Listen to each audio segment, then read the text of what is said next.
Pour ne rater aucune de nos vidéos, n'oubliez pas de vous abonner et d'activer la cloche. On peut dire que c'est une réplique du séisme politique qui a eu lieu après la mort à Nanterre de Nahel, 17 ans. Un homicide policier filmé par une riveraine qui a traumatisé une partie du corps social français et entraîné de nombreuses révoltes et de nombreuses violences policières dont on n'a mesuré l'ampleur que progressivement. C'est ainsi qu'on a entendu le témoignage de Virgile, ancien militaire de 24 ans, éborgné par un tir de LBD. J'ai été agressé dans la nuit du 29 au 30 juin par 4 policiers dans une petite ruelle de Nanterre. Après la marche de Nahel, j'ai justement attendu la fin des émeutes pour revenir. Puis j'ai croisé cette patrouille de policiers qui a changé ma vie. C'est ainsi qu'on a appris la mort à Marseille d'un jeune homme de 27 ans, manifestement décédé suite à une crise cardiaque après avoir été touché par un projectile de type flashball. La veille, son cousin de 21 ans avait été éborgné, peut-être par le raid, toujours à Marseille. Dans la nuit du 1er au 2 juillet, encore à Marseille, c'est Eddy, 22 ans, qui a été frappé par un projectile de LBD lancé par des éléments de la BAC. Il a été défiguré par le choc. Tu te regardes pas? Non. Je me suis regardé une fois à l'hôpital par curiosité en fait. Je voulais savoir. Mais c'était trop en fait. Un des fonctionnaires qui a frappé Eddy au point de le laisser pour mort a été mis en détention provisoire. Cela aura suffi pour alimenter un vaste mouvement de rébellion des policiers. Une rébellion qui passe notamment par une épidémie d'arrêt maladie et la création de groupes WhatsApp ou Telegram où s'exprime de la défiance vis-à-vis de l'institution judiciaire et plus largement du fameux ordre républicain. Un ordre républicain dont des défenseurs éminents ont défendu les contradicteurs, notamment Frédéric Vaux, le directeur général de la police nationale, qui a dit que savoir en prison le policier bourreau supposé d'Eddy l'empêche de dormir. Mais aussi le préfet de police de Paris, Laurent Nunez. Plutôt que de dénoncer, de punir de telles attitudes et de tels propos, le sommet de l'État fait du « en même temps ». En gros, oui, les policiers ne sont pas au-dessus de la loi, mais en même temps, les pauvres, on les comprend. Illustration de cette attitude moralement intenable, les propos tenus sur France Inter par Sylvain Maillard, président du groupe Renaissance à l'Assemblée nationale. Je ne sais pas s'il faut qu'à chaque fois qu'il y ait une vidéo, aussi brutale qu'elle soit, qu'il y ait un commentaire politique. En tout cas, ce qui est certain, et je veux vous le dire à ce micro, j'ai toujours soutenu et je soutiendrai toujours les policiers qui font un travail, policiers et gendarmes, qui font un travail extrêmement difficile. Bref, cacher ces images que je ne saurais voir. Comment en est-on arrivé là ? Quelle est la nature et la profondeur de cette crise des institutions dont on ne peut pas dire qu'on ne l'a pas vu venir? Le pouvoir politique est-il désormais soumis à la police ou reste-t-il le véritable bénéficiaire des violences policières malgré tout? La France est-elle devenue une démocratie policière selon l'expression du politiste Sébastien Rocher? Qu'est-ce que cette histoire nous dit de notre régime politique? Pour répondre à ces questions, j'ai à mes côtés Mathieu Slama, essayiste, auteur de Adieu la liberté, et Julien Terry, historien et présentateur d'émissions sur le média, notamment de La Grande H. C'est le fond de l'info.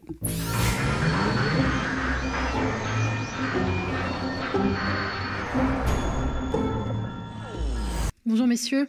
Bonjour. Alors on vient d'entendre les témoignages forts de 2 victimes défigurées par les violences policières. On vient d'entendre aussi des propos choquants de Sylvain Maillard, président du groupe Renaissance à l'Assemblée nationale. Une réaction peut-être? Moi, ma réaction, c'est de constater, et je pense que tout le monde le fait quand on voit ces interventions, le décalage entre la gravité des témoignages. On parle de jeunes personnes défigurées, donc marquées à vie, qui ont vécu un traumatisme et qui expriment en détail ce qui leur est arrivé.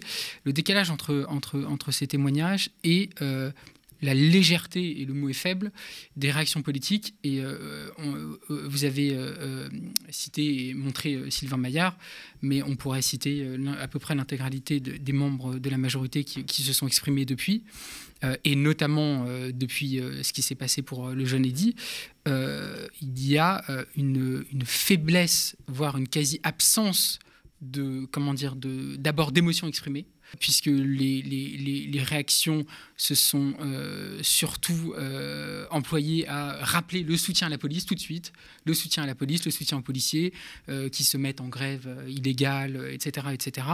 Et il n'y a pas eu un mot pour notamment le jeune Eddy. Ça doit vraiment nous interroger parce que ça n'est absolument pas normal et c'est en quelque sorte un choix qui est fait, d'une part de privilégier le soutien à la police et d'autre part de refuser, de presque refuser d'exprimer une vraie émotion authentique vis-à-vis d'Eddy et puis des autres victimes finalement de ces actes qui sont gravissimes. Encore une fois, là on voit bien qu'il y a quelque chose qui se passe, il y a un glissement qui s'opère, un tournant, je ne sais pas, mais je pense qu'il y a 10 années de cela, les politiques n'auraient pas réagi de cette manière.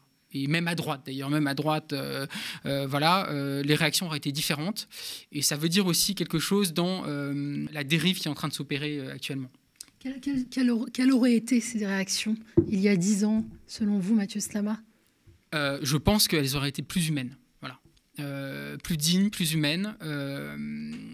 Je ne sais pas si vous allez montrer cet extrait, mais quand on voit Olivier Véran s'exprimer sur une matinale et dire à propos du jeune Eddy qu'il lui souhaite de se remettre de ce qui lui est arrivé et de tout de suite après dire néanmoins, je ne suis pas juge, c'est à la justice de faire son travail, etc. Puis de rappeler le soutien à la police, etc.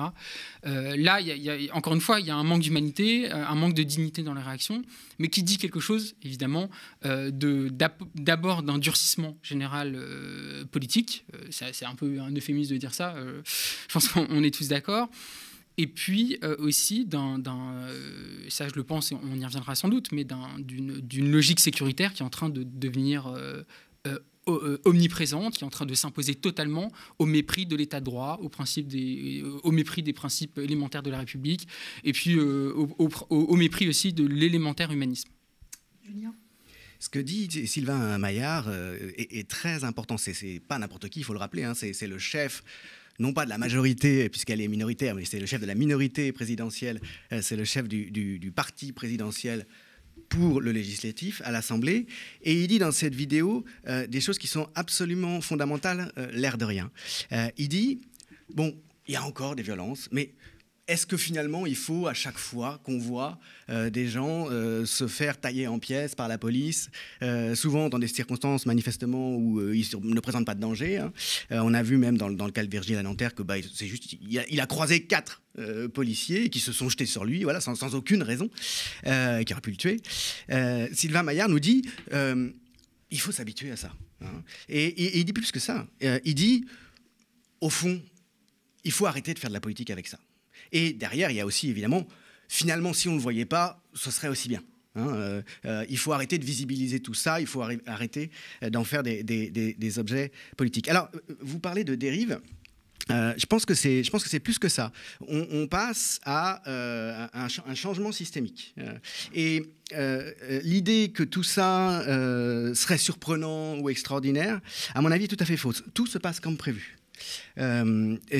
On rentre dans un cadre qui est prévu dans la logique néolibérale, qui a été annoncé à plusieurs reprises très clairement, par exemple, par Édouard Philippe, dans lequel les droits démocratiques de citoyenneté sont limités à des gens qui ne contestent pas le système. Et par ailleurs, ceux qui maintiennent l'ordre en dernier recours, hein, la répression policière, ne peut pas être mise en cause. Ça, c'est quelque chose qu'Édouard Philippe dit très souvent. Alors, il l'a pas encore dit dans des grands discours, quoiqu'il l'a dit quand même dans un discours à l'autorité de la concurrence quand il était Premier ministre. Je parle d'Édouard Philippe et je pense que c'est quelqu'un qui va jouer un rôle important dans la suite de la vie politique de ce pays, très probablement, hein. Il est manifeste qu'il aura un rôle de premier plan, je ne sais pas si ce sera à la présidence ou ailleurs, dans l'après-Macron, si Emmanuel Macron ne trouve pas un moyen de continuer au pouvoir. Et c'est l'une des personnes, Édouard Philippe, qui est les plus articulées, hein, les plus structurées, qui a la vision politique la plus claire de l'avenir. Quelqu'un comme Romaric Gaudin, dans son livre qui s'appelle La guerre sociale en France, hein, à propos qui est paru déjà il y a quelques années, hein, et qui présentait le programme de Macron et ses conséquences, la guerre civile en France, c'est-à-dire en fait le programme néolibéral, hein, du système néolibéral qui va être mis en place. Romaric Gaudin montrait très bien cette logique dans ce livre-là, et si vous voulez, ça correspond aussi à la jurisprudence Allende. Hein, derrière tout ça, il y a l'idée très avancée, hein, par Friedrich von Hayek, le pape du néolibéralisme, qu'il faut éliminer par les moyens répressifs nécessaires, hein, et Pinochet, ça a été ça, des gens qui peuvent mettre en cause un système politique néolibéral, donc qui remet en cause un certain nombre de principes de base de la libre concurrence non faussée, par exemple, des protections collectives, qui remettent en cause la privatisation de l'ensemble de la vie sociale, la marchandisation générale des services, etc. Au nom de principes, des droits humains élémentaires de toute personne à avoir des soins, etc. Si vous remettez ça en cause, autrement dit, si vous êtes un socialiste, vous êtes un danger pour la démocratie telle qu'elle est conçue par ces gens. Et quand je dis ces gens, je parle des macronistes. Et je ne parle pas d'une seule personne ou de deux. Je ne parle pas de Macron et d'Édouard Philippe. Je parle de tout un groupe social qui est derrière lui. Et dans ce cas-là, la police peut faire ce qu'elle veut de vous, au fond. Donc, il y a quand même un ensemble, une évolution générale, disons, qui explique cette différence entre les réactions politiques que suscitaient encore, il n'y a pas si longtemps, les violences policières manifestement injustifiées quand on avait la chance de pouvoir les voir, hein, quand elles n'avaient pas échappé aux médias, et ce qui se passe aujourd'hui. Je pense qu'on est vraiment dans un changement de régime. Alors, la question, c'est pourquoi appeler ça une démocratie policière, comme le fait, par exemple, le chercheur Sébastien Rocher, hein, qui confirme ce que l'on sait sur l'ensauvagement policier, sur les méthodes policières que l'on peut constater, mais qui conclut au fait qu'on est passé à une démocratie policière. Moi, je veux bien, mais je ne vois pas ce qu'il y a de démocratique là-dedans. C'est une république policière, oui, ça, il n'y a pas de doute. Le signifiant république, vous ne serez peut-être pas forcément d'accord avec moi, mais il ne pose aucun problème parce qu'il est vide, au fond, et on peut le remployer, l'utiliser en disant on est en république. Hein. Et d'ailleurs, je termine là-dessus, toujours dans le même sens, il y a eu une vidéo tout à fait saisissante où on voyait Madame Borne, la Première ministre, discuter avec, je crois, Clément Vidrovitch à la télé, et Clément Vidrovitch lui demandait mais comment vous pouvez dire que LFI n'est pas dans l'arc républicain. Et elle a été assez embêtée, elle avait fait ses déclarations en disant que LFI était hors de l'arc républicain, comme l'extrême droite, comme les gens qui s'opposent aux principes de base de la démocratie. Elle était quand même assez embêtée, puis elle a fini par dire, mais en fait, ce sont des gens qui sont dans l'opposition et qui ne sont pas constructifs. Ils n'acceptent pas, et c'est pour ça qu'ils sont hors du front républicain, ils n'acceptent pas de transiger pour finalement arriver à un compromis et faire passer les mesures que nous voulons faire passer. Et alors, ça peut porter un nom, en toute rigueur, largement rigoureux à mon avis, qui peut être défendu techniquement, c'est du fascisme managérial. C'est-à-dire qu'il n'y a pas de place pour une critique systémique. Dans une entreprise, il y a des gens qui s'opposent à la production, à la marche de l'entreprise, parce qu'ils ne peuvent pas être casés dans le système de production, hein, dans la chaîne, et ceux-là, ils doivent être éliminés. C'est aussi simple que ça. C'est pas très républicain, ça c'est. On sera d'accord sur. Vous rejetez le mot fascisme. C'est une vision managériale. Oui, non, le terme fascisme, moi je le trouve trop fort. Alors mais on peut y revenir. En effet, je pense que c'est ce que vous avez décrit, c'est le contraire de l'idée républicaine. C'est très anti-républicain en fait comme position, et c'est tout à fait inquiétant. Après, il faut voir qu'il y a derrière une stratégie de diabolisation de la gauche, de mettre côte à côte la gauche avec l'extrême droite, et ça rend le discours d'ailleurs d'autant plus dangereux. Donc là-dessus, je pense qu'on sera évidemment d'accord. Mathieu Stama, j'aimerais revenir sur ce que vous disiez, c'est-à-dire que les personnes qui ont été éborgnées et déformées par ces violences policières n'ont suscité aucune émotion, contrairement à l'émotion qu'avait suscité dans un premier temps la mort de Nahel entre les mains de la police. On se souvient de la déclaration d'Emmanuel Macron. Par la suite, il y a eu aussi une minute de silence au sein de l'Assemblée nationale en hommage à Nahel. Comment expliquer ce virage, ce revirement à 180 degrés, un gouvernement plutôt empathique? Parce que pour deux, moi je ne l'ai plus du tout. C'est une très bonne question parce que je pense qu'il y a deux raisons. D'abord, Nahel, il y a eu les images qui ont tout de suite marqué l'opinion publique et qui fait que forcément le gouvernement a été obligé du point de vue même de la communication de faire le minimum. C'était quand même pas incroyable, mais on se rappelle d'Emmanuel Macron disant c'est inexplicable, injustifiable. Bon voilà, c'était pas une réaction à la hauteur, mais c'était une réaction qui avait un tout petit peu d'humanité. Il a eu une pensée pour la maman de Nahel. Voilà, exactement. Là, ce qui s'est passé, c'est que d'une part, il n'y a pas eu tout de suite les images, il y a eu un témoignage, mais qui n'a pas tout de suite été très médiatisé. Notamment, je pense, pour le jeune Eddy. Et puis, d'autre part, surtout, ça s'inscrivait dans un contexte qui est le contexte de cette grogne policière. Je crois que le gouvernement, le premier réflexe a été de dire il faut calmer la situation du côté des policiers, leur donner des gages, montrer qu'on les soutient, montrer qu'on est avec eux, que la situation n'est pas facile, etc. D'où le choix de tout de suite, par réflexe immédiat, de dire on soutient les policiers qui font un travail remarquable, etc., etc. Ça a été vraiment l'élément de langage qui est revenu en permanence et qui montre bien à quel point finalement le gouvernement est alors je ne sais pas apeuré, mais en tout cas, il tout de suite veut absolument donner des gages aux forces de l'ordre pour garantir qu'ils sont bien de leur côté. Et ce qui, moi, m'a frappé d'autant plus dans les réactions qui ont suivi tout ce qui se passe là, depuis quelques jours, c'est qu'on a eu quand même on y reviendra peut-être après, mais on a eu le directeur de la police nationale, Frédéric Vaux, qui a tenu dans une interview qui a été visiblement relue par ses supérieurs, voilà, et peut-être par Beauvau. D'après Mediapart, Darmanin a donné son aval. Je dirais ça au conditionnel, mais apparemment, qui a tenu des propos qui sont gravissimes, puisque c'est des propos qui disaient, je rappelle, un policier dans le cadre de faits, dans le cadre de ses fonctions, ne devrait jamais être mis en détention provisoire. C'est ce qu'il disait. Quoi qu'il ait fait. Voilà, quoi qu'il ait fait. Dans le cadre de ses fonctions. Et que ça l'empêche de dormir, le pauvre. Et en plus que la situation l'empêche de dormir. Donc là, il y a de l'émotion, par contre. C'est un propos qui est extrêmement grave parce que c'est un propos qui d'une part, remet en cause l'indépendance de la justice, parce que c'est un commentaire négatif venant du patron de la police vis-à-vis d'une décision de justice qui est, du point de vue des institutions, extrêmement grave. Je veux dire, l'indépendance de la justice, c'est dans la Constitution. Hein, le président de la République est garant de l'indépendance judiciaire. C'est quand même la base. Et d'autre part, ce qui est peut-être encore plus grave, c'était une position qui remettait en cause l'égalité de tous les citoyens devant la loi. Et ça, c'est l'article 6 de la Déclaration des droits de l'homme et du citoyen, pareil, un peu la base. La loi s'applique à tous, qu'elle protège ou qu'elle punisse. Donc c'était un propos doublement gravissime qui remettait en cause donc, les fondements de l'état de droit et donc de notre démocratie.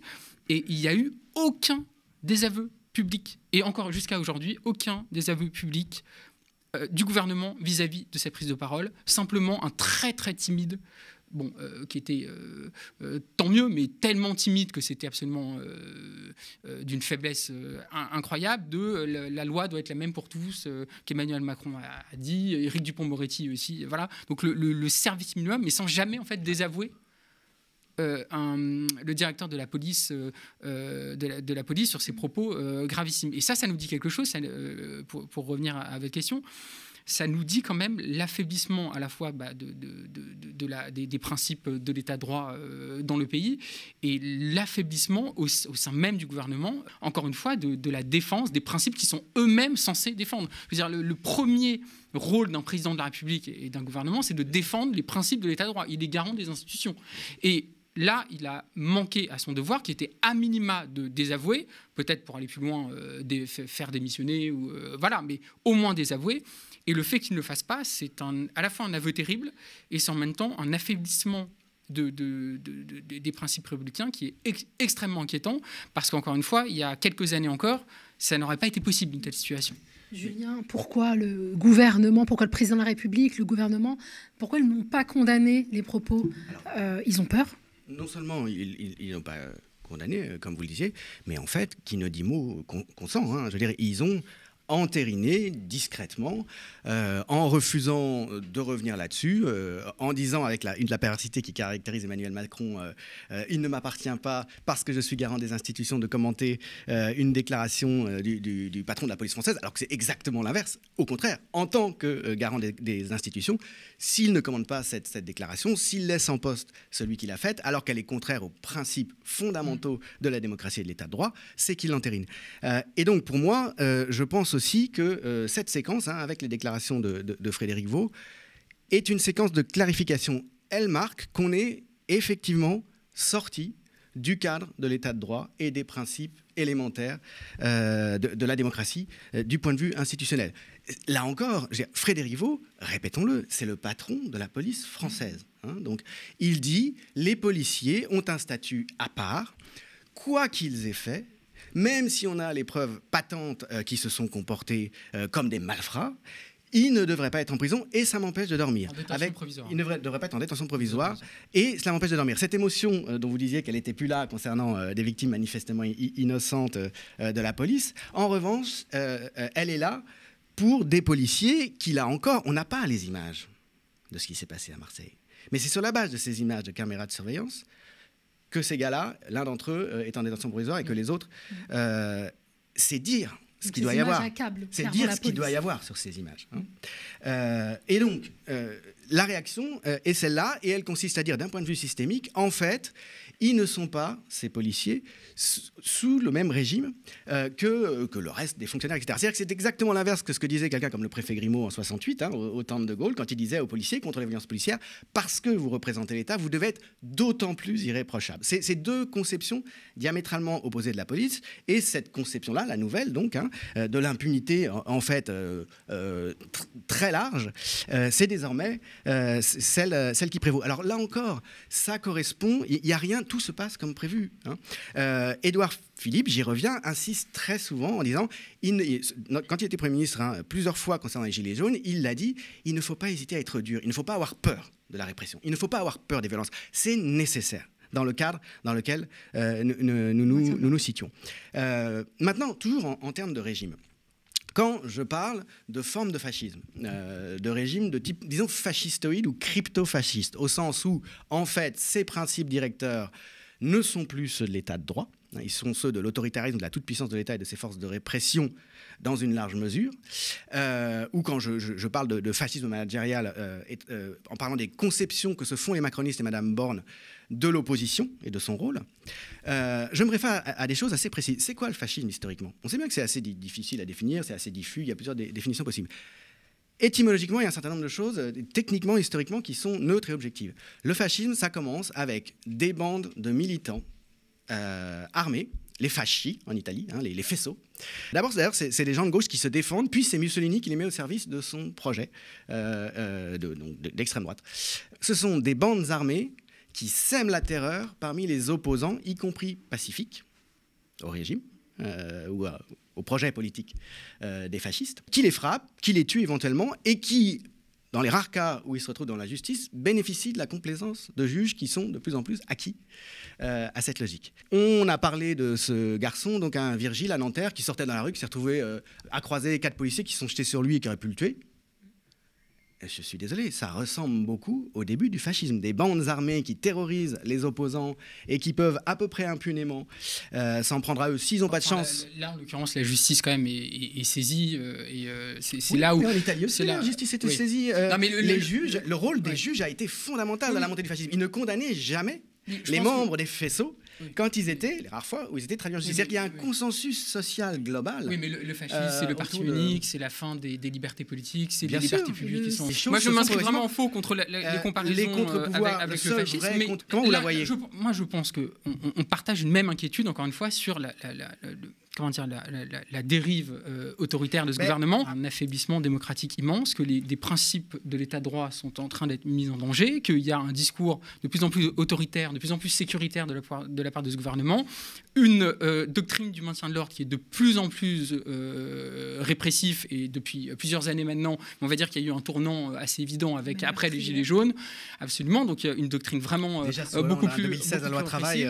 Et déjà d'ailleurs avec la loi travail, commence, et je suis complètement d'accord pour dire en revanche que oui, il y a un affaiblissement d'un certain nombre de principes démocratiques, un affaiblissement d'un certain nombre de principes de l'état de droit, un durcissement du discours de manière générale, une extrême droitisation de la société. Pour finir, ce qui est d'autant plus assez ironique, entre guillemets, c'est qu'on a un gouvernement qui se proclame celui qui va définir ce qu'est la République et ce qu'est l'arc républicain. Et c'est ce gouvernement qui viole un certain nombre de principes républicains dans ses discours et dans certaines politiques. On se rappelle de la séquence des retraites, on va pas revenir là-dessus, qui était quand même une séquence particulièrement autoritaire. Ce gouvernement-là donne des brevets de républicanisme alors même qu'il en effet viole un certain nombre de principes républicains. Et là où je suis assez d'accord avec vous, c'est que la question managériale est centrale, parce qu'au fond, c'est des gens qui s'intéressent assez peu à la démocratie, aux principes de la démocratie, et qui considèrent qu'un pays se gère comme une entreprise, qu'il faut gérer selon des principes néolibéraux un pays avec des réformes, il faut réformer les gens contre eux-mêmes, qu'il faut un dispositif sécuritaire pour garantir la paix sociale, etc. etc. Et là-dessus, je suis d'accord avec vous, la dimension managériale du macronisme fait beaucoup de mal à la démocratie. Mais en revanche, moi, je suis en total désaccord sur la comparaison avec le fascisme ou quoi que ce soit, qui a vraiment rien à voir. La justice se dresse quand même contre compare, ces dérives. Mais c'était le cas aussi au début du fascisme. Je le répète, il y avait des procès, ça arrivait. Et très souvent, les juges qui étaient gagnés à l'idéologie dominante ne prenaient pas en considération les preuves, jugeaient de manière parfaitement unique. Et je vous renvoie à la façon dont la magistrature s'est comportée ces derniers temps. C'est pas le cas aujourd'hui. La manière dont la magistrature traite les questions de violence policière. Reportez-vous aux travaux de Fabien Jobard, reportez-vous aux travaux de la sociologie judiciaire. Policiers qui sont en détention provisoire. Oui, on a 2 policiers qui sont en détention provisoire. Et quelle est la proportion entre le nombre de policiers qui sont en détention provisoire et le nombre d'actes totalement délictueux en réalité qui sont commis? C'est quand même un fait nouveau aujourd'hui de voir des policiers en détention provisoire. Est-ce que c'est si nouveau que ça? Non, je ne suis pas sûr que ce soit si extraordinaire que ça. C'est un petit élément comme ça. D'ailleurs, le fait qu'ils soient en détention provisoire, je le répète, est contesté, alors que manifestement, il y a des éléments, et on peut faire confiance à la magistrature. S'ils sont en détention provisoire, c'est qu'il doit y avoir quelque chose derrière. Hein. Et aujourd'hui, et c'est ça qui est nouveau, l'autorité policière au plus haut de l'État donc conteste en fait, prépare l'opinion à ce que ce genre de situation ne soit possible. Ceci dit, il faut comprendre aussi, et j'y pensais en vous écoutant, l'intervention de Frédéric Vaux, le fait que Beauvau, Darmanin l'a manifestement approuvé, peut-être même Emmanuel Macron aussi, il faut la comprendre dans le sens où il y a une nécessité face à la police, et parce que justement ce gouvernement est terrifié par la police, il dépend d'elle absolument, il le sait, comme Emmanuel Macron a fait preuve d'humanité, dans les mots, après l'homicide de Naël, suscitant la grogne des policiers, il faut d'un autre côté donner des gages à la police pour que justement elle n'aille pas jusqu'à remettre radicalement en cause Macron et son gouvernement, en laissant justement ce type de propos de la part de Frédéric Vaux être tenu, parce que ça contrebalance. Du coup, les policiers peuvent continuer à se dire « mais nous sommes en fait quand même soutenus par l'État », même si le président a osé faire part d'un peu d'émotion, tout en disant que c'était tout à fait incompréhensible, alors que c'est systémique, la mort de ce jeune. Je pense qu'il y a vraiment un mouvement de balancier, un jeu comme ça, de la part du gouvernement, pour contenir le mécontentement policier. Le communiqué des 2 syndicats de police ont donc vraiment effrayé, vous vous souvenez, ce communiqué qui désignait les jeunes de quartier comme des nuisibles et qui même appelait à une forme de guerre contre ces émeutiers. Qui était proprement fascistoïde est resté sans suite, entre parenthèses. Il aurait dû valoir dans une démocratie normale la dissolution de ce syndicat, ou en tout cas vraiment une procédure engagée, des rappels à l'ordre, des principes de base, disons. Le gouvernement a pris au mot les syndicats de police. Ce qui est sûr, en tout cas, c'est que vis-à-vis de ce communiqué qui était en effet effrayant, d'une violence, je pense, inédite, en tout cas dans notre histoire récente, avec des mots à la fois à connotation xénophobe, un appel, en tout cas un appel à la, comment dire, quasiment à mater la guerre civile de manière militaire, en tout cas, voilà, et avec presque des menaces d'ailleurs de sédition, à peine voilées. Moi, ce qui m'a frappé, au-delà encore une fois, du durcissement que ça révèle de manière générale du point de vue sécuritaire, il n'y a pas eu de réaction du gouvernement pour à minima s'émouvoir. Rappeler les principes de base. Voilà, rappeler les principes de base. Et moi, c'est ça qui me frappe. C'est vraiment l'idée que le gouvernement n'ose même plus rappeler, encore une fois, des principes qui sont élémentaires, de la même manière que le gouvernement n'ose même plus rappeler que l'institution policière a un devoir d'exemplarité. Et quand on entend certains syndicats de police ou membres de syndicats de police dire « il nous faut une justice d'exception, on n'est pas des citoyens comme les autres, etc. etc. » Oui, en effet, un policier n'est pas un citoyen comme les autres, mais moi, je dis ça dans le sens opposé de ce qu'ils entendent. C'est-à-dire qu'un policier a un devoir d'exemplarité parce qu'il est dépositaire de l'autorité publique qui représente donc par ses actes l'État et que donc toute violence qui vient de la police, certes, est une violence, c'est le monopole de la violence légitime, etc. Mais et donc, par définition, vient de l'État et donc est extrêmement grave de manière générale et doit être strictement proportionné. Et ça, encore une fois, pareil, dans l'histoire de la République, c'est quelque chose de fondamental. La question de la sûreté chez les premiers révolutionnaires, la sûreté qui est un des droits fondamentaux dans la Déclaration des droits de l'homme et du citoyen, la sûreté veut dire la protection des citoyens contre l'arbitraire du pouvoir. C'est-à-dire contre tout ce que le pouvoir mettra en place pour attenter aux droits des citoyens. Et donc là, on est complètement dans ce cadre-là, c'est-à-dire que pourquoi on va dire une partie de la gauche et les progressistes, etc., disent faisons extrêmement attention à la question du maintien de l'ordre, à la manière dont la dérive est en train d'emporter sur son passage nos principes les plus essentiels, c'est que c'est inscrit au cœur de la République l'idée que tout ce qui vient de l'État, tout ce qui est une forme de violence, de coercition de l'État, doit être strictement encadré. Et ça, encore une fois, c'est le principe de l'État de droit. Et donc c'est pour ça que ce discours-là est de moins en moins audible aujourd'hui, qu'aujourd'hui, il y a toujours une demande de plus de sécurité, de donner encore plus de latitude aux forces de l'ordre pour mater, réprimer, etc. Des politiques. Notamment des politiques, et puis de certains dans l'opinion. L'affaiblissement incroyablement violent de l'état de droit et de choses qui étaient auparavant essentielles. Je veux dire, encore une fois, il y a encore quelques années, les discours étaient assez différents. Et en plus de ça, et je finis juste là-dessus, la France est une exception. Dans sa doctrine du maintien de l'ordre, la France est une exception par rapport à la majorité des autres pays européens. Je ne dis pas que tout est parfait dans les autres pays européens. Évidemment, il y a des dérives partout. Mais la manière dont la police est armée, la manière dont la police française est armée, le statut de l'IGPN, toute la formation, etc., toutes ces questions-là, la France, aujourd'hui, fait figure d'exception. Pareil sur la question des refus d'obtempérer, etc. La France, aujourd'hui, est une exception par rapport à tous les pays européens. Avec le principe de laïcité. Voilà, c'est ça, la France aime bien être une exception. On peut renvoyer cette exception des comportements policiers à l'histoire coloniale. Hein. Encore une fois, c'est très important pour le comprendre, aux circonstances dans lesquelles la Ve République est née, puisque elle est imposée, enfin disons, l'abolition de la Quatrième République est imposée par l'armée, sous la menace de la violence. C'est seulement contraint et forcé, sous peine de guerre civile, que le Parti socialiste, la SFIO de l'époque et le PC s'inclinent. Donc aux origines même de la Ve République, il y a la violence et l'arbitraire. Sartre le rappelle à l'époque. Il dit la Ve République sentira jusqu'au bout la violence et l'arbitraire dont elle est issue. Il faut peser ces mots. Il écrit ça en octobre 1958 dans l'Express, après le putsch gaulliste. Mais quand vous dites les principes ce ne sont plus les principes de la République qui sont mis en œuvre de cette manière. C'est les principes de la République tels que vous l'entendez, vous, et tels que la gauche l'entend. Mais cette exigence d'exemplarité de la part des forces de l'ordre, il faut bien voir qu'en réalité, elle n'appartient plus à la conception de la République telle qu'elle est nourrie, pensée par les gens qui sont au pouvoir. Ça, il va falloir à un moment donné le comprendre. Et c'est pour ça que j'attire en permanence l'attention sur les penseurs, qui sont les penseurs du néolibéralisme, qui sont lus et qui sont derrière l'action du macronisme et plus largement du bloc qui est au pouvoir.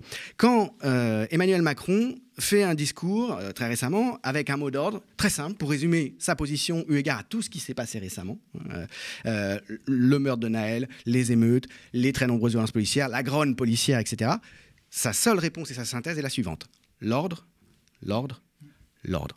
Là encore, si on lit un petit peu l'histoire du 19e siècle, on sait à quel point, dans l'histoire de ce pays, la place du parti de l'ordre, ce qu'on appelait le parti de l'ordre au 19e siècle, notamment lors du coup d'État bonapartiste, non pas celui de 1958, mais celui de 1851, la place du parti de l'ordre là-dedans. C'est-à-dire qu'il y a des gens qui sont en désaccord sur plein de choses, mais qui sont par-dessus tout en accord sur une chose. Il ne faut pas laisser les rouges ou les républicains, c'est comme ça qu'on les appelait, ou encore les démagogues, en 1851, prendre le pouvoir. Sur ce mot d'ordre commun, on va accepter la répression, et une répression absolument sauvage, sanglante. L'ordre, le parti de l'ordre, c'est ça. Et il y a beaucoup de gens qui se sont ralliés à ça et qui sont ensuite devenus républicains, à commencer par Thiers, en 1851. Aujourd'hui, le parti de l'ordre, c'est qui? C'est quoi? C'est les macronistes au pouvoir, c'est la fraction du PS qui rejette la NUP, qui est idéologiquement en accord avec le macronisme, plus ou moins infiltré dans les institutions via des gens du Parti républicain, du Printemps républicain ou autre. C'est les Républicains, c'est le parti de Marine Le Pen, donc le Rassemblement national, et Reconquête. Et la recomposition que l'on est en train de voir, c'est un arc républicain, en gros, qui correspond au parti de l'ordre, Et avec en interne, on peut avoir ça pour perspective, à mon avis, pour les années qui viennent, une recomposition en 2 blocs internes qui vont nous jouer une partition pluraliste, un pseudo-pluraliste. On va avoir un bloc avec Renaissance, les macronistes, une partie du PS non NUP, une partie des Républicains, si vous voulez, la gauche des Républicains, les Républicains à la droite classique, d'un côté, qui aura vocation à gouverner, et de l'autre, donc en gros un parti bonapartiste, en gros, puisque de plus en plus le Rassemblement national fait figure, et c'est l'objet d'un travail des intellectuels depuis longtemps, de respectabilisation. Je renvoie aux déclarations de Marcel Gauchet, un intellectuel qui vient du PS, très influent à gauche, qui depuis plusieurs années dit Marine Le Pen est respectable, il faut arrêter de diaboliser le Front National. C'est une tradition autoritaire française, et d'ailleurs il y aurait un travail à faire sur le caractère en réalité crypto-fasciste, pré-fasciste du bonapartisme dans l'histoire de ce pays. En revanche, juste moi, vraiment en une minute, je suis assez d'accord avec vous sur le rapprochement LR. Enfin, ce qui est resté de la droite républicaine qui se radicalise, voilà, avec l'extrême droite, là, en tout cas, une partie, encore une fois, de LR, Éric Ciotti, a plus grand chose. Il y a plus grand chose qui le différencie, ou Bruno Retailleau, il y a plus grand chose qui le différencie du RN. Ouais. En revanche, contrairement à vous, je fais quand même une différence de nature entre on va dire le parti macroniste, enfin, le Renaissance, ou je sais, En Marche, ou que sais-je encore, avec l'extrême droite. Là où il faut quand même rappeler que l'extrême droite, ils ont des divergences avec le RN. Encore une fois, sur la logique sécuritaire qui est en train de s'installer, y compris chez des partis qui se disaient modérés auparavant, etc. On sera complètement d'accord là-dessus. En revanche, sur la question du le droit du sol, enfin sur la suppression du droit du sol, sur la préférence nationale, sur un certain nombre, en tout cas, de marqueurs, qui sont notamment la xénophobie, etc. Je pense que l'extrême droite, ça différencie quand même, encore une fois, le parti d'Emmanuel Macron avec l'extrême droite. Et c'est là où moi je fais quand même une différence à la fois de nature et puis de dangerosité, parce qu'encore une fois, pour moi, là où je suis d'accord avec vous, c'est que finalement tout ce qui est en train de s'installer aujourd'hui, à la fois dans les discours, dans les politiques, dans la manière dont finalement l'état de droit est fragilisé et la logique sécuritaire et assez autoritaire est en train de s'installer, ça prépare le terrain, en effet, à un durcissement encore plus fort si jamais l'extrême droite arrive au pouvoir. Voilà. Mais vous savez, les gens de la droite de LR, les plus excités, racistes, suprémacistes, etc., et Reconquête, Éric Zemmour, dont c'est le thème depuis longtemps, disent Marine Le Pen est une femme de gauche. Le RN, certes, veut la préférence nationale, mais au plan de la politique sociale, voilà, au plan des politiques sociales, c'est de la vieille droite sociale, dans la tradition fasciste d'ailleurs, puisque le fascisme appartient à la droite sociale dans une large mesure, dans l'histoire italienne aussi, même récente, le post-fascisme a une dimension sociale très marquée, de droite sociale très marquée. Ces gens-là disent, mais Marine Le Pen est quelqu'un de gauche et les principes défendus au fond par le RN, de notre point de vue, sont plutôt de gauche. Par ailleurs, vous voyez quelqu'un comme Darmanin, sur aucun point, il n'est moins à droite que Marine Le Pen. Aucun. Ni sur la police, ni sur l'immigration. Quand même. Ah bon, il est extrêmement à droite, mais il ne défend pas les mesures, notamment sur l'immigration ou sur le droit, la fin du droit du sol. Regardez cette vidéo où on le voit il y a déjà un certain temps, face à Marine Le Pen, en train de lui dire « Vous êtes trop molle sur l'immigration. » Très à droite. Vous êtes trop molle sur l'immigration. C'est sûr qu'il défend les extrêmes droites. Mais encore une fois, moi, sans rentrer de... Voilà, mon inquiétude, encore une fois, c'est l'extrême droite a sa caractéristique historique que vous connaissez, sa caractéristique idéologique, politique, etc. Une tradition qui est celle d'un organicisme national, d'une idéologie ultra sécuritaire encore plus forte. Cet organisme national, on le savait bien. Encore une fois, je suis d'accord sur le fait qu'il y a des signaux. Voilà. Mais moi, je vous parle de maintenant. Je suis d'accord. Encore une fois, je suis d'accord qu'il y a une dérive sécuritaire, autoritaire ou quoi que ce soit. Néanmoins, je pense qu'il faut conserver l'idée qu'il y a une spécificité de l'extrême droite en France, parce qu'encore une fois, il ne faut pas minimiser la gravité que représenterait l'arrivée d'un parti réellement d'extrême droite en France, où là, on passerait beaucoup d'étapes encore plus. Et c'est pour ça aussi qu'il faut être particulièrement vigilant aujourd'hui sur ce qui est en train de se passer. Une politique d'extrême droite peut être mise en œuvre, d'autant plus effectivement et radicalement qu'en fait, ceux qui la mettent en œuvre ne sont pas clairement d'extrême droite. Vous ne pouvez pas dire que ce que fait Emmanuel Macron aujourd'hui est d'extrême droite. Ça n'est pas possible. La manière dont la police se fonctionne et la manière dont le régime cautionne ce fonctionnement, je suis désolé, ça ressemble beaucoup quand même à un régime extrêmement autoritaire. Ça pose plein de questions du point de vue des libertés publiques, du point de vue du respect de l'état de droit, et encore une fois, on est d'accord là-dessus. Néanmoins, on ne peut pas dire Emmanuel Macron n'est pas d'extrême droite. Voilà. C'est pas vrai. Il mène une politique en fait de droite assez réactionnaire et assez autoritaire de manière, et en plus il gouverne de manière assez solitaire en utilisant encore une fois la Ve République sans doute d'une manière comme aucun de ses prédécesseurs précurseur avant lui, c'est-à-dire vraiment en bypassant le Parlement, en méprisant les oppositions, etc. On est à 100% d'accord là-dessus. Il y a une potentialité des institutions pour ça, quand même. Il n'est pas d'extrême droite, il n'a pas cette sensibilité-là. En revanche, c'est un pragmatique politique aussi. Il a cette idéologie managériale qui l'amène à, encore une fois, violer un certain nombre de principes fondamentaux. Et là-dessus, on sera d'accord. Voilà. Donc, on va revenir sur la question de l'ordre. Hein. Tu le rappelais, Julien, Emmanuel Macron semble revêtir les habits du défenseur de l'ordre. On peut d'ailleurs voir un petit extrait. Le début de l'été a été marqué par des violences urbaines. Un mois après, qu'est-ce que vous avez compris ? La leçon que j'en tire, c'est l'ordre, l'ordre, l'ordre. La deuxième, c'est que notre pays a besoin d'un retour de l'autorité à chaque niveau. Alors forcément, on se dit que l'ordre dont il parle n'est pas l'ordre républicain, puisqu'il évite de s'en prendre aux membres des forces de l'ordre qui le défient, quelques semaines plus tôt, avec les graves menaces des syndicats Alliance Police et UNSA Police qui disaient dans un communiqué être en guerre et prêts à rentrer en résistance si le pouvoir politique ne les suivait pas. Alors de quel ordre s'agit-il, Mathieu Stama ? C'est une très bonne question, parce que dans ce discours, et Julien l'a un peu dit précédemment, c'est vraiment, on sentait que c'était le message qu'il voulait faire passer. C'est-à-dire, donc l'ordre, l'ordre, l'ordre. Il a aussi dit il n'y a pas de liberté sans ordre, qui est quand même un discours extrêmement réactionnaire.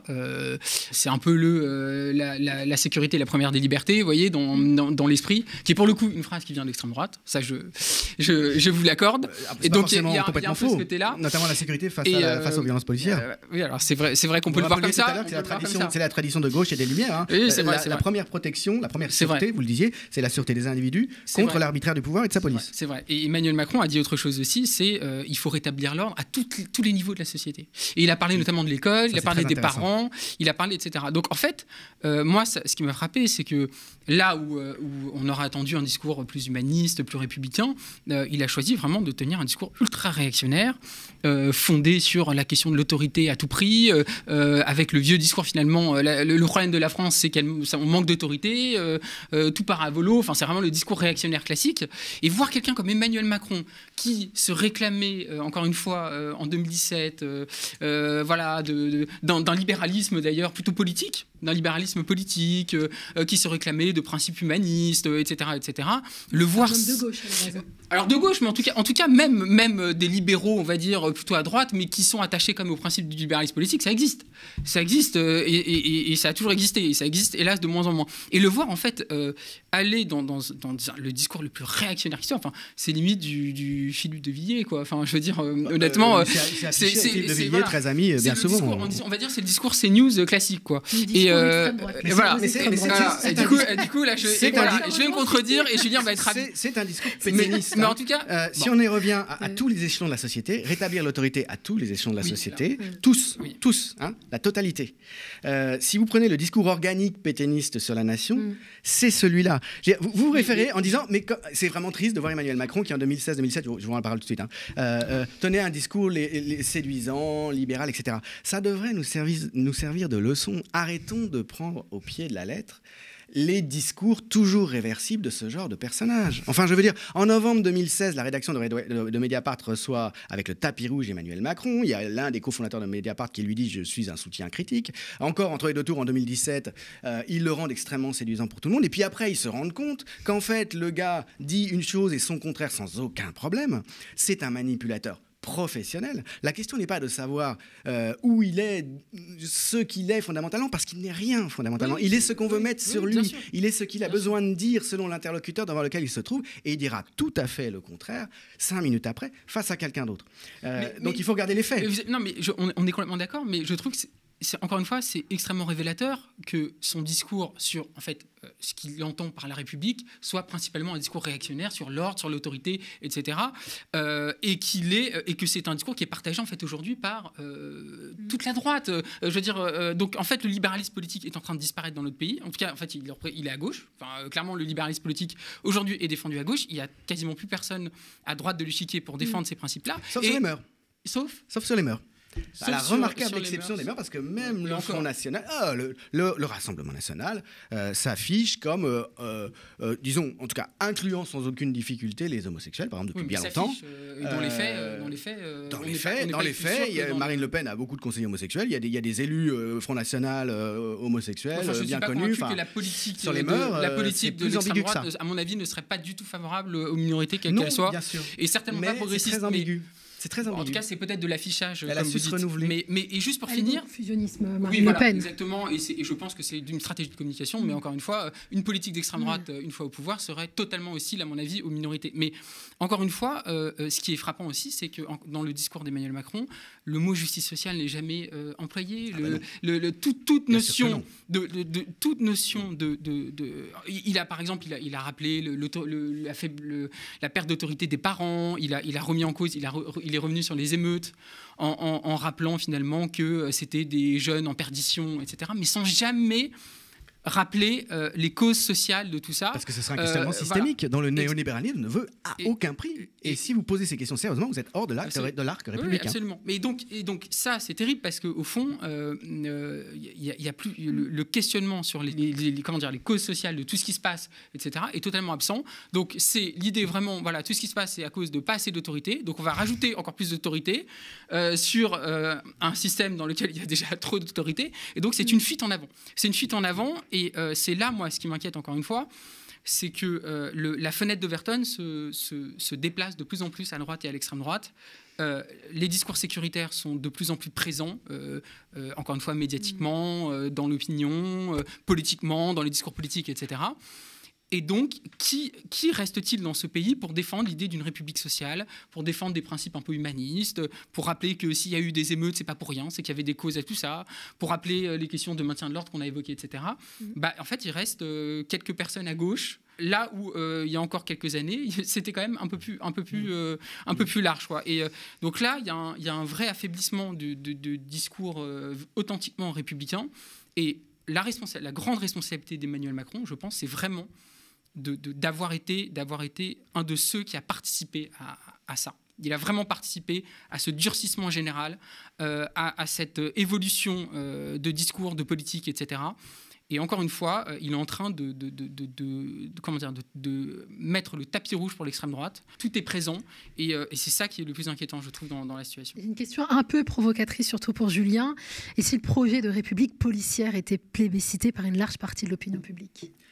Alors, je pense que c'est vraiment une très bonne question, Nadia, parce que historiquement, c'est le modus operandi de ce qu'on peut appeler une forme de crypto-fascisme français, c'est-à-dire le bonapartisme. Ce modus operandi, c'est la manière de procéder. C'est-à-dire que d'abord, on réunit un parti de l'ordre et on fait mener une répression absolument violente, sanglante, meurtrière par les forces de l'État contre ceux qu'on appelle les rouges. Maintenant, c'est les islamo-gauchistes. Au 19e siècle, c'était les républicains rouges ou les socialistes, ce que vous voulez. Les démagogues. On instaure un régime de facto issu de la force, mais reposant sur un certain consensus social soigneusement construit de la part, non pas de gens qui sont majoritaires, mais de la part de gens qui sont les possédants, qui sont en désaccord sur un certain nombre de choses, mais qui sont en accord pour imposer un nouvel ordre social à ceux qui le menacent. Et puis ensuite, on fait ratifier tout ça a posteriori, par un plébiscite ou un référendum. Et grâce à la peur qui est diffusée au sein de la classe des possédants, grâce aux médias, grâce à la force de frappe des médias, à la manière dont ils informent le débat public, alors selon les époques, ça peut être carrément des fraudes, on arrive à obtenir un résultat électoral qui, a posteriori, valide tous les coups de force, toutes les violences qui ont été perpétrées. Et effectivement, moi je vois assez bien, dans les années qui viennent, disons à 5 ans, le développement donc d'un régime néolibéral à tous égards, selon les principes de Hayek, selon les précédents historiques, notamment du Chili. Évidemment, comme en face, il n'y a pas le risque il n'y a pas une victoire socialiste démocratique comme celle d'Allende. Il ne va pas y avoir une guerre civile ou une répression aussi violente pour éradiquer ça en France. Mais ceci dit, il y a une répression à tous égards, aussi bien pour le temps de parole dans les médias qu'en pratique violente, sanglante, contre les opposants, de toutes sortes. Il y a un discrédit, y compris donc de l'opposition parlementaire. Et moi, je vois bien, comme je le disais, dans les années qui viennent, une recomposition au pouvoir de ce qu'ils appellent l'arc républicain, autrement dit le parti de l'ordre, avec des changements constitutionnels qui seraient effectivement validés par des formes de consultation électorale. Alors, ceci dit, ça présente un risque majeur. Il y a le précédent de 2005 et du traité constitutionnel européen, rejeté à 55% par les Français, malgré 90% des médias qui, en permanence, expliquent que ça va être la fin des haricots, qu'il pleuvra pendant 40 jours, qu'il y aura des désastres bibliques si on n'accepte pas ça. Ça a beaucoup échaudé quand même la classe politique française, ce référendum. On a beaucoup reproché à Chirac d'avoir demandé son avis à la population française pour le transfert de souveraineté massif que représentait cette affaire et qui a finalement eu lieu, mais par voie parlementaire, grâce aux médiations de la représentation, avec les traités ultérieurs. La classe politique se méfie de la consultation des Français. Je pense qu'on aurait des surprises et que ça viendrait peut-être à l'encontre d'une idée que vous développez quand même assez souvent, qu'il y aurait de fait dans la société, indépendamment de la manière dont elle est manipulée dans l'opinion publique et formatée avant d'être présentée, il y aurait quand même une demande d'autorité, il y aurait quand même une montée de la xénophobie, etc. Les sondages l'attestent. Évidemment, les sondages l'attestent, mais à qui appartiennent les instituts de sondage et comment procèdent-ils? Et d'autre part, les gens qui sont interrogés, à quelles questions réagissent-ils et à quoi ont-ils été abreuvés à flux continu? Bien sûr. Par quels éditorialistes patronaux gouvernementaux ont-ils été abreuvés pendant des années avant de répondre à la question? Mais je pense que les consulter serait très dangereux. Je pense que vous avez raison sur le fait qu'il y a un discours ambiant, notamment de certains médias très très à droite, qui infusent, notamment sur les faits divers, sur tout ce qui est sécuritaire, etc. Et qui a certainement évidemment même une influence sur l'opinion. En revanche, je pense que vous sous-estimez l'impact de certaines crises. Moi, je pense vraiment qu'il y a eu un tournant avec les attentats dans l'opinion. Et à ce moment-là, il y a eu un raidissement à la fois xénophobe, faut le dire clairement, notamment vis-à-vis de l'islam. Clairement, il y a eu, je pense, un tournant à ce moment-là, et vis-à-vis des questions sécuritaires. Et à ce moment-là, j'ai l'impression que la société française s'est beaucoup droitisée sur un certain nombre de questions, en tout cas sur les questions sécuritaires, sur les questions et puis sur les questions identitaires, sur les questions identitaires. Qu'est-ce qui permet de dire ça? Encore une fois, c'est une hypothèse que moi je formule et au regard évidemment des sondages qui sont présents. Et je pense qu'il ne faut pas non plus s'aveugler sur ce qui se passe aussi au sein de la société. On sait que dans tous les... on parlait du fascisme avant. Moi, je ne compare pas du tout... même si je pense que l'extrême droite aujourd'hui est au port du pouvoir et qu'il y a quelque chose qui se passe là, il y a quelque chose qui se cristallise là, qui est très grave. Le fascisme arrive au pouvoir, il y a une préparation les sociétés se durcissent à ce moment-là parce qu'il y a eu des crises, parce qu'il y a eu aussi des discours qui se sont banalisés, etc. C'est évident. Donc en fait, c'est une cristallisation de plein de choses, mais qui vient aussi de la société. Et c'est ça aujourd'hui qui est très inquiétant, c'est que finalement le discours sécuritaire est hégémonique. Tout discours qui remet en cause le discours sécuritaire est vu comme naïf. L'idée que la justice est trop laxiste, l'idée que la justice est trop laxiste s'installe dans la société. L'idée qu'il faut durcir les peines, l'idée qu'il faut être beaucoup plus avoir une politique pénale beaucoup plus dure s'installe dans la société. Et je dirais même, y compris à gauche, parce que il y a aussi à gauche chez certains un discours qui est très pénal et carcéral. Et donc je veux dire c'est une ambiance générale. Voilà. Et je dis c'est peut-être un peu un ressenti personnel. Mais il y a une ambiance générale, là, qui est de plus en plus antidémocratique, en tout cas anti-républicaine, et qui va de plus en plus sur un terrain ultra-sécuritaire et aussi, disons-le, xénophobe. Et juste si j'ai un peu de temps, je voudrais répondre à un autre point. Dans vos discours, vous ramenez toujours beaucoup au néolibéralisme, et je pense que vous avez raison, c'est une des clés pour tout comprendre. Mais chez certains penseurs néolibéraux, moi je pense à Gary Becker, par exemple, que vous connaissez certainement très bien, il y a une critique de l'État répressif. Il y a une critique même des prisons. Il y a une critique d'une vision répressive de la politique. Et donc, il y a même chez certains néolibéraux, moi je ne les connais pas tous et vous avez une connaissance bien fine que moi là-dessus, mais il y a même, et Michel Foucault, à la fin de sa vie, avait regardé ça d'ailleurs en détail, ça l'avait intéressé, parce qu'il avait vu que chez certains néolibéraux, il y avait aussi une dimension assez libertaire finalement, ou en tout cas anti-répressive. Et c'est là où je crois finalement qu'on ne peut pas tout... le néolibéralisme est une des clés d'explication, mais je ne crois pas seulement. Et je pense que il y a aussi dans l'idéologie d'extrême droite, c'est Georges Agamben qui dit on est passé finalement des états disciplinaires et de contrôle à l'état sécuritaire. Et que finalement, la manière dont le dogme sécuritaire s'est installé dans notre pays, c'est pas seulement lié au néolibéralisme. Il y a autre chose, je veux dire. Il y a autre chose. Et je pense que c'est ça qui est intéressant à regarder, parce que finalement, encore une fois, ce qu'on disait, c'est une conjonction de différents facteurs, de différentes sources ou quoi que ce soit, mais qui aujourd'hui amène l'extrême droite au port du pouvoir. Et c'est ça, je pense, parce qu'encore une fois, moi, je sais que vous allez pas être d'accord, mais pour moi, je préfère 1000 fois, je le dis, un Emmanuel Macron à une Marine Le Pen. Et que ce que fait Emmanuel Macron est d'autant plus grave, c'est qu'il trahit les principes du libéralisme politique et il est en train de préparer le pays à l'arrivée au pouvoir de l'extrême droite. Et c'est ça, moi, qui m'inquiète le plus. On va devoir avancer, Julien. Je sais que tu as envie de répondre, mais on va parler un peu du fond. On va parler un peu du fond des revendications des policiers qui réclament un statut spécial, une forme d'impunité relative au regard de la profession qu'ils exercent. Regardons à ce sujet un petit extrait. Il doit y avoir un statut spécial pour le policier, il doit y avoir une protection juridique du policier, et il faut que ces politiques, que ce soit Mme Borne ou même le président Macron, arrêtent de ménager les uns et les autres, qu'on dise une bonne fois pour toutes qu'il y a un acharnement envers les policiers et qu'on protège les policiers, parce qu'on est bien content de les trouver lors des violences urbaines. En fait, vous voulez que le policier bénéficie d'un statut particulier, donc qu'il ne soit pas jugé comme les autres. Et exactement, on veut que quand il est dans l'exercice de ses missions, attention, un policier reste un citoyen lambda quand il est citoyen, et s'il commet une faute, il doit être considéré comme un citoyen lambda. Mais quand il est policier, il est dans l'exercice de ses missions, il doit y avoir un statut spécial du policier pour le protéger juridiquement et peut-être légiférer sur certains articles de loi afin que l'enquête se fasse. Moi, je ne parle pas de responsabilité, on ne sait pas qui a fait quoi. Quand on parle d'irresponsabilité pénale, même circonscrite, on pense à un privilège du chef de l'État ou un peu au fait que les ministres ne peuvent être jugés pour les méfaits commis dans le cadre des fonctions que par la Cour de justice de la République. C'est assez aberrant, non ?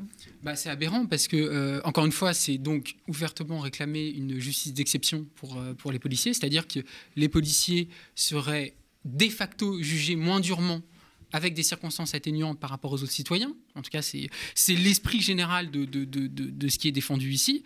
Donc, premièrement, ça, c'est quand même tout à fait choquant. Deuxièmement, donc, c'est attentatoire à tous nos principes. Encore une fois, à l'article 6 de la Déclaration des droits de l'homme et du citoyen, c'est-à-dire la loi doit être la même pour tous, qu'elle protège ou qu'elle punisse. Donc, c'est un principe de base de la justice et de notre vie en commun. Donc, c'est un discours anti-républicain qui remet en cause l'état de droit, qui est antidémocratique. Le gouvernement aurait dû tout de suite avoir une déclaration ferme par rapport à ce discours-là. Le gouvernement ne peut pas laisser passer un tel discours. Il demande clairement la création d'une juridiction spéciale qui viendrait juger les fonctionnaires de police. Un statut particulier, en tout cas, voilà. Un statut dérogatoire. Ce qu'on appelle de facto une justice d'exception. Et encore une fois, il faut rappeler que c'est le contraire de ça. La police a un devoir d'exemplarité beaucoup plus fort qu'un citoyen lambda, comme ils disent. Et c'est là où, d'ailleurs, je pense que c'est ça qu'il faut rappeler. La police est dépositaire de l'autorité publique, dépositaire de la force publique, représentant de facto de l'État. Et donc, chaque action de la police est régie par des règles très spécifiques, très strictes, avec un devoir de proportionnalité, un devoir de mesure, etc. etc. Donc, ce discours-là, mais s'il est tenu aujourd'hui de manière aussi ouverte, ça veut dire quelque chose. Ça veut dire qu'on a, encore une fois, qu'on a passé une étape dans le discours sécuritaire. Ça veut dire qu'il y a comment dire, un côté décomplexé du discours, de ce type de discours. Ça veut dire aussi qu'il y a un climat général qui rend possible ce type de discours. Ouais. Et c'est ça qui est assez effrayant. C'était effectivement impensable, peut-être 40 ans en arrière. Vous avez dû voir ces derniers jours une intervention de François Mitterrand qui circule. C'est en 83, le jour des obsèques de 2 policiers abattus par des bandits. Alors il y a des fonctionnaires de police qui manifestent et demandent la tête du ministre de la Justice, Robert Badinter, supposément responsable du prétendu laxisme de la justice. François Mitterrand est furieux, on écoute. Si certains policiers, une minorité agissante, ont manqué à leur devoir, le devoir des responsables de la République, c'est de frapper et de faire respecter l'autorité de l'État. Alors François Mitterrand parle d'événements séditieux et réclame au Premier ministre les sanctions nécessaires. Aujourd'hui, le pouvoir politique ne semble plus en mesure de parler ainsi, clairement, Julien. Alors, il faut vraiment remettre dans leur contexte les événements qui ont donné lieu à ces décisions de François Mitterrand, à cet entretien qu'il fait à la télévision pour préciser sa position, et puis ces décisions radicales qui sont prises de limoger, je crois, donc le chef de la police de l'époque, qui avait plus ou moins laissé faire, et de frapper très durement, en fait, ce mouvement factieux des policiers. On est en 1983, en juin 1983. Et depuis que la gauche est arrivée au pouvoir, on ne se représente plus aujourd'hui la violence de la campagne de la droite, et notamment d'une bonne partie des policiers, contre le gouvernement. Il faut se représenter que l'arrivée à gauche, pour la première fois depuis 1958 en France, de partis qui en plus prônaient une certaine forme de réforme radicale sociale, avait terrifié beaucoup de monde. Il y avait la remise en cause des lois sécuritaires de Giscard. Voilà, et les lois de Giscard. Les États-Unis étaient très inquiets, il y avait des ministres communistes au gouvernement, une partie de la bourgeoisie française préparait son départ. Vraiment. Et il y a, disons, pendant ces mois qui suivent, une forme de refus d'accepter la légitimité de cette élection. Et ça, c'est quelque chose qui, historiquement, doit nous faire réfléchir.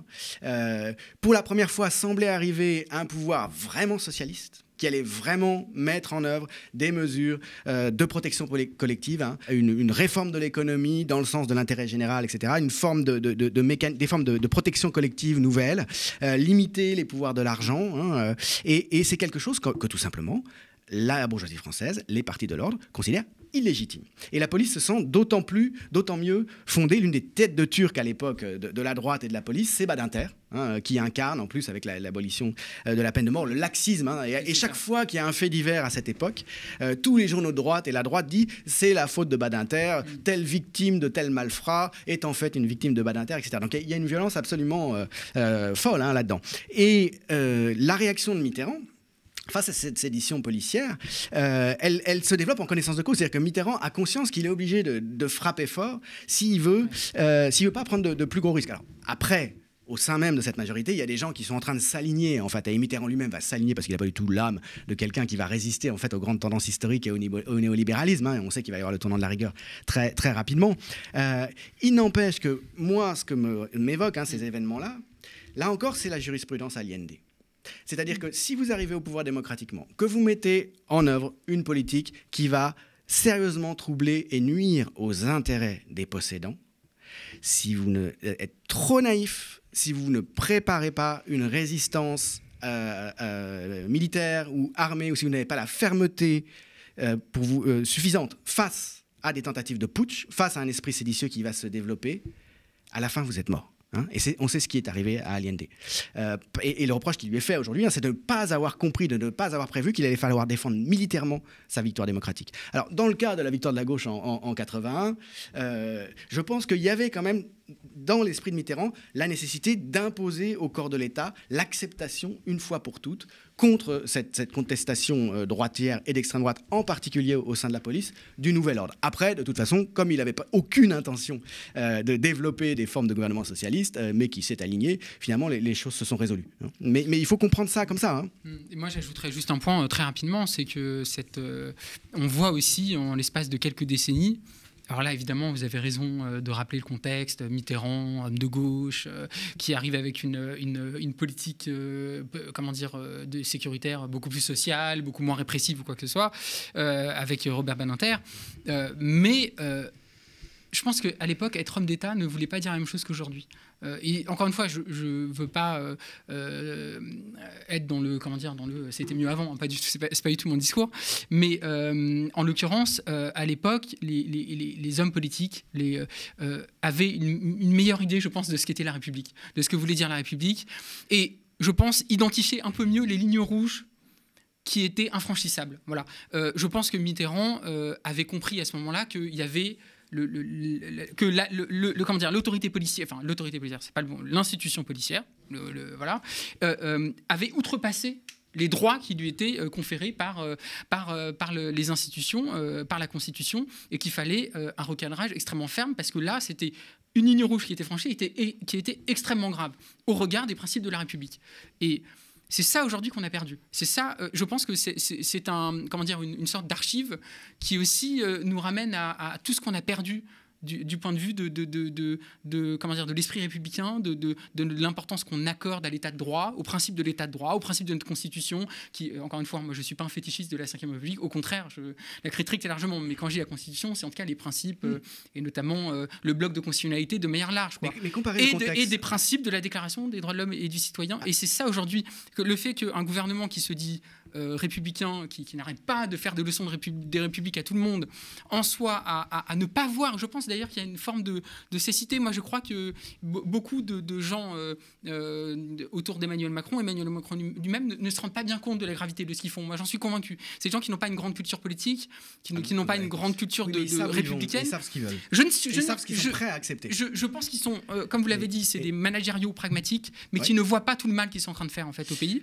Et moi, je le pense.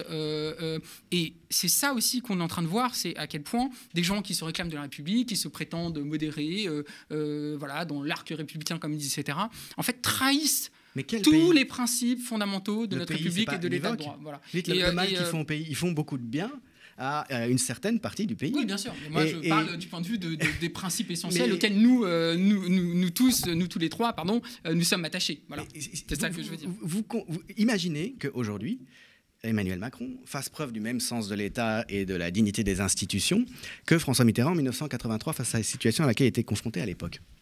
Pourquoi il ne le fait pas? Pourquoi il ne peut pas le faire? En 1983, si la police réagit par la surenchère à la déclaration de Mitterrand, si elle se lance dans un tract comme celui qu'on a vu il y a quelques semaines en disant nous entrons en guerre contre ce pouvoir, contre ces nuisibles, bref, une logique d'OAS en gros, ça n'a pas marché parce que la population sera derrière le gouvernement Mitterrand. Et à ce moment-là, le gouvernement Mitterrand n'est pas en guerre contre une bonne partie de sa population, contre sa classe moyenne et ses classes défavorisées et ses banlieues, pour imposer l'impunité des violences policières et surtout une politique générale contraire manifestement à la volonté de l'essentiel. Donc aujourd'hui, ils ne peuvent pas réagir comme ça face aux excès policiers parce qu'ils ont besoin de la police. Ils ne peuvent pas survivre politiquement sans elle. Ils ne peuvent pas gouverner comme ils l'entendent sans elle. Donc ils s'écrasent. Et je pense aussi qu'ils savent, à mon avis, que l'opinion, ils se mettraient une majorité de l'opinion contre eux. Et c'est ça aussi, je pense que... Mais ça, je ne crois pas. Moi, j'en suis convaincu. Ils se mettraient une majorité des éditorialistes de CNews et de BFM contre eux, ça, il n'y a pas de doute.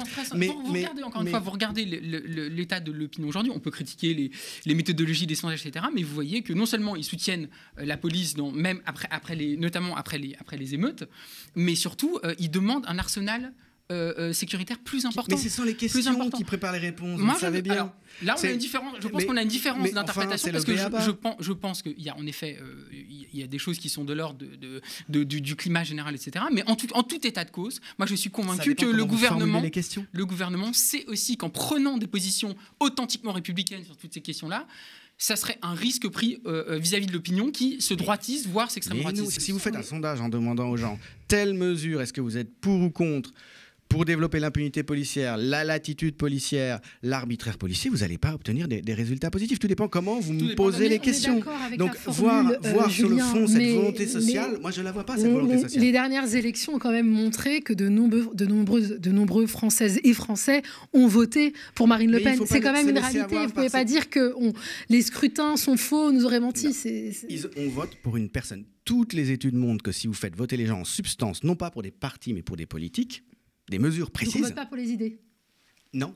Justement, les gens votent pour des figures. C'est la perversité de la médiation, de la représentation. Si vous faites, et c'est pour ça qu'il faut qu'il y ait la moindre personnification possible du pouvoir pour qu'il y ait plus de démocratie. On parlait de mesures, même sur l'immigration. Vous regardez l'état des sondages sur l'immigration, c'est effrayant. La montée de la xénophobie dans le pays est un fait qui est vraiment inquiétant. Ça n'est pas un fait de substance. Et ça n'est pas un fait de substance. Et le meilleur exemple, c'est la question des retraites, précisément. Le meilleur exemple, c'est la question des retraites. 70 à 80% de la population se dit en permanence, d'abord contre la loi travail, ce qui n'a pas empêché 2 ans plus tard d'élire quelqu'un, 1 an plus tard, en 2017, d'élire quelqu'un dont le programme était, il s'en cachait pas, de radicaliser la loi travail. Donc, posez-vous la question du tour de passe-passe que représente la représentation politique. Je répète, en 2016, il est évident qu'il y a 70% de la population qui est contre la loi travail. Ça n'empêche pas l'élection au printemps suivant de quelqu'un qui a affiché dans son programme qu'il allait faire pire. Donc, je suis désolé, ce type de raisonnement n'est pas valable. Vous vous faites avoir par les médiations, par le tour de passe-passe. des méthodologies de sondage. Okay. Parce que tu parles de la séquence des retraites qui montre que l'opinion publique était contre le gouvernement, sauf qu'entre-temps, il y a eu la mort de Naël, et puis il y a eu des révoltes, et il y a eu des émeutes, des actes de violence, de pillage, et tu sais toi-même qu'il suffit de voir ça pour qu'une opinion publique si le discours prenne une autre orientation. Si il suffit qu'une petite Lola soit massacrée et qu'un extrémiste, alors là pour le coup il n'est pas musulman mais il était chrétien et s'en prend des enfants dans un parc. Des faits divers comme ça peut faire gagner un candidat. Des faits divers comme ça dont les auteurs ne sont pas des immigrés. Il y en a tous les jours ou presque, et ils ne sont pas mis en avant. Donc la clé, c'est pas ce que le public en pense. La clé, c'est la sélection que font les médias pour mettre en avant, et les éditorialistes et les hommes politiques pour commenter, la sélection qu'ils font d'un acte de ce type entre 10, ils choisissent celui qui a été fait par quelqu'un issu de l'immigration. Donc je suis désolé, ça n'est pas que la population est xénophobe, ce sont que les médias. Mais ils pourraient très bien choisir de rejeter complètement ces discours et de les condamner. Ils vont dans le sens de ces discours parce que ça parle à quelque chose d'intime. Les choses ne fonctionnent pas comme ça. Tu peux parler à d'autres choses intimes qui ne sont pas des affects négatifs et fascistes, mais au contraire des affects humanistes et d'égalité, et tu obtiendras de la part des mêmes personnes un discours qui est tout à fait différent. Donc cette manière que vous avez de présenter finalement la droitisation sociale comme un fait de substance et une fatalité, pour moi... non, c'est pas une fatalité. D'un autre événement pour que les choses basculent une fois de plus. Et puis il y a un combat politique qui peut être mené pour aussi défendre un certain nombre de principes et convaincre que les logiques sécuritaires, identitaires, etc. sont des impasses. Mais toujours est-il qu'aujourd'hui, au temps T, il y a, je trouve, une extrémisation de la société, mais qui s'accompagne d'extrémisation de discours, d'extrémisation d'une partie des politiques, etc., etc. Alors, monsieur, on ne pouvait pas finir cet échange sans parler du dernier réaménagement gouvernemental. Qu'est-ce qui vous a le plus marqué? Le départ de Pape Ndiaye, son remplacement par Gabriel Attal, le maintien d'Elisabeth Borne. J'aurais pu aussi citer la frustration de Gérald Darmanin. Il y a tellement d'exemples. Moi, ce qui m'a frappé vraiment en un mot, c'est le départ de Pape Ndiaye, qui était peut-être la seule personne au sein de ce gouvernement, et dont la politique est éminemment critiquable, hein, évidemment, voilà, mais qui était la seule personne qui était authentiquement humaniste, qui défendait quand même un certain nombre de principes, voilà, et qui avait une certaine, en plus, envergure universitaire au sein de ce gouvernement. Et je trouve que son départ, quand même, envoie un signal assez clair, surtout à un moment où il faisait l'objet d'une campagne de harcèlement de l'extrême droite extrêmement violente, avec notamment sur les réseaux sociaux des propos racistes absolument épouvantables. Après avoir dit que Bolloré... Après avoir critiqué Bolloré, critiqué CNews, après avoir... au moment où Pape Ndiaye fait l'objet d'un harcèlement ciblé de la part de l'extrême droite, et même, j'ai envie de dire, d'une partie de la droite, Emmanuel Macron décide de s'en débarrasser. Je ne connais pas les circonstances exactes de son départ ou quoi que ce soit, mais en tout cas, je trouve que du point de vue du signal, ça envoie un signal absolument désastreux. Le remplacer par Gabriel Attal, qui est un non-spécialiste absolu des questions d'éducation, et qui fait un discours lors de la fameuse passation de pouvoir. Pape Ndiaye a fait un très beau discours sur l'idée de l'école, voilà, vraiment un beau discours humaniste. Et Gabriel Attal enchaîne sur ma priorité, ça va être de remettre de l'autorité à l'école, etc. Moi, je trouve que encore une fois, je sais que je m'inscris seulement sur les symboles, mais je trouve que c'est un symbole désastreux, mais ô combien révélateur. Et Julien, qu'est-ce qui t'a le plus choqué? On aurait pu aussi parler de la reconduction d'Éric Dupond-Moretti, qui a été mis en examen par des juges, dont il est le ministre de tutelle. Ce qui est en réalité beaucoup plus choquant sur le fond, beaucoup plus choquant, et c'est une manière de faire l'exact contraire de ce que Emmanuel Macron, sans aucun complexe, en manipulateur du langage, qui est à son aise, comme un poisson dans l'eau, dans les mots, en disant tout et son contraire. Il dit, là récemment, notre ligne reste l'exemplarité, et il vient de reconduire un ministre de la Justice qui est mis en examen pour des faits en fait d'abus de son autorité, de ses fonctions.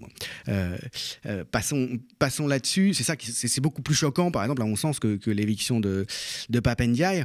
Alors, il faut comprendre que Pape Ndiaye, s'il était là, c'était toujours dans cette même logique de manipulation et de communication politique de la part d'Emmanuel Macron, pour faire pièce à, disons, la montée quand même, au bout d'un certain nombre d'années, de la gêne face au comportement de son prédécesseur au ministère de l'Éducation nationale, Jean-Michel Blanquer, qui est quelqu'un qui est vraiment ouvertement d'extrême droite, qui est dans les réseaux d'extrême droite, qui a nommé un recteur de Paris connu pour sortir des milieux d'extrême droite. Donc il fallait donner un coup de barre dans l'autre sens, c'est ce qu'on appelle aussi la triangulation. Il s'agit de donner des signes contraires à des parties différentes de l'opinion pour toujours être au milieu. Toujours être au milieu et se perpétuer comme ça. Bon, c'est pas nouveau ce type de politique. C'était un coup de maître que de faire venir au pouvoir Pape Ndiaye, parce que justement, comme il est métis africain, il déchaînait, et puis qu'il a travaillé en plus sur la ségrégation et les questions de race aux États-Unis, il déchaînait spontanément la haine des gens qui se sentaient au contraire en adhésion avec Jean-Michel Blanquer, et ça n'a pas manqué. Il a suscité beaucoup d'attaques par sa simple existence, avant même d'avoir dit quoi que ce soit. Une fois au pouvoir, qu'est-ce qu'il a fait? Il n'a rien fait. Fondamentalement, il n'a rien fait, à part tenir quelques discours lénifiants. Quand il a compris qu'il allait sauter, parce que vous faisiez allusion à ces déclarations sur CNews, il a fait, à mon sens et à ma connaissance, la seule chose un peu intéressante en 14 mois au total qui peut rester à son bilan, c'est-à-dire qu'il a dit à l'Assemblée nationale que CNews est la possession d'un milliardaire très proche de l'extrême droite. Voilà, ça c'était intéressant en soi, mais il l'a fait comme une espèce de... Voilà, c'était une manière de faire un peu de la politique de la terre brûlée. Quand il a fait ça, il savait qu'il allait partir, c'était évident. Voilà. S'il l'avait fait le surlendemain de son arrivée, ça aurait été très différent. Mais s'il a été choisi, c'est parce qu'on avait la certitude, en le connaissant, en connaissant son parcours, que jamais il ne ferait une chose pareille. Pape Ndiaye a toujours été intraitable sur l'extrême droite depuis on peut lui reconnaître quand même qu'il a toujours tenu un discours... au gouvernement de Darmanin. C'était un des seuls au sein de ce gouvernement à tenir un discours impeccable sur l'extrême droite depuis qu'il était. Je ne sais pas ce que vous voulez dire par intraitable. Il ne reprend pas à son compte le discours de l'extrême droite, certes. Non, et en rappelant le danger de l'extrême droite en permanence. Il a accepté d'entrer dans un gouvernement où il y a Gérald Darmanin qui, quand il fait des entretiens avec Marine Le Pen, reproche à Marine Le Pen de ne pas être assez ferme sur l'immigration. Et puis il a participé aussi à la polémique lancée par Estrosi au sujet de ces jeunes qui prétendument auraient prié dans les écoles. Oui, voilà. Donc c'est la seule chose qui a à son bilan, c'est cette déclaration à la Desperado, à partir du moment où il savait qu'il allait sauter à l'Assemblée nationale. J'attire votre attention sur un fait très intéressant.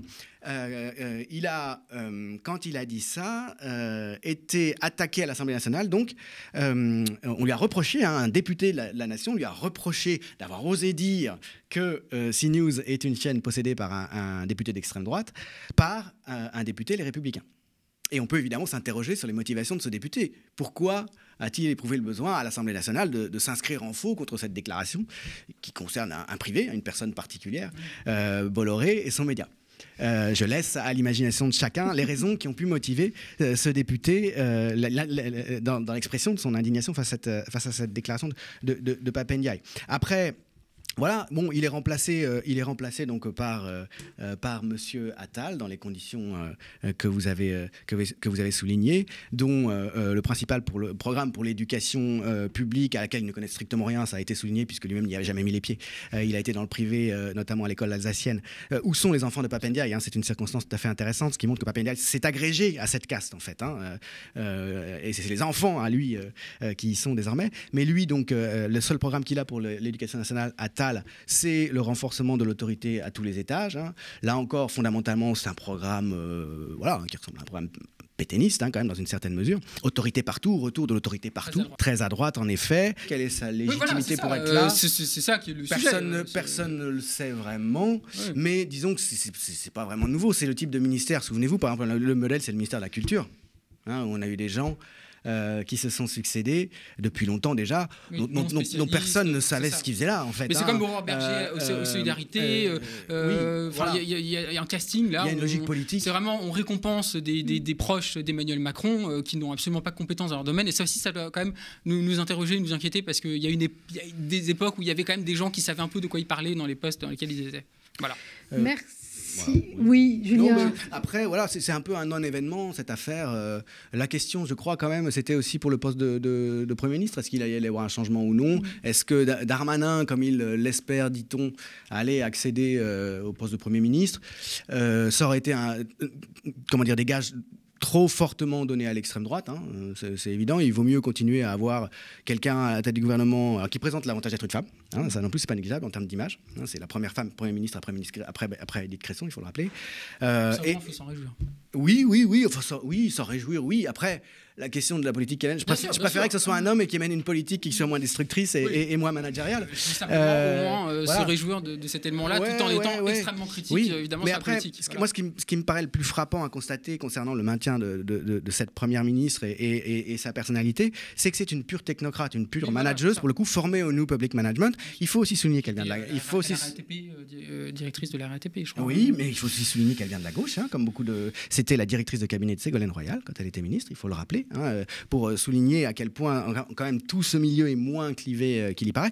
Mais surtout, elle incarne vraiment ce qu'incarnait déjà complètement Castex. C'est un personnage assez falot, qui politiquement n'est pas marqué. C'est une technicienne. Elle n'a pas d'orientation politique propre. Elle ne porte pas, elle ne représente pas un projet politique particulier qui se distingue en quoi que ce soit de celui du président. En fait, pour moi, c'est la DIRCAP d'Emmanuel Macron. Et alors ça, c'est pas lié à elle. C'est lié à ce que les institutions, la logique des institutions, depuis la réforme Jospin, Chirac, et depuis que le mandat de Premier ministre est aligné sur celui du président, avec en plus donc l'Assemblée nationale est élue dans la foulée. En fait, il n'y a plus de personnalité particulière du Premier ministre et le Premier ministre devient une sorte de DIRCAB du président. C'était déjà le cas de Fillon sous Sarkozy, ça a été le cas de Castex. Celui qui a été le moins finalement peut-être là-dedans, pour terminer, c'était Édouard Philippe. Il exerçait cette fonction, c'est un grand technocrate aussi, mais c'est quelqu'un qui est beaucoup plus structuré idéologiquement, qui lui porte un projet. C'est peut-être pour ça que c'est le seul à avoir des relations un peu difficiles avec Macron par moment, parce que lui, il a une épaisseur politique et intellectuelle qui, sur le long terme, va l'amener à jouer un rôle particulier, forcément du coup dans la logique de pouvoir. Se trouver dans des tensions avec Macron. Voilà, donc en fait, pas grand-chose à signaler au fond.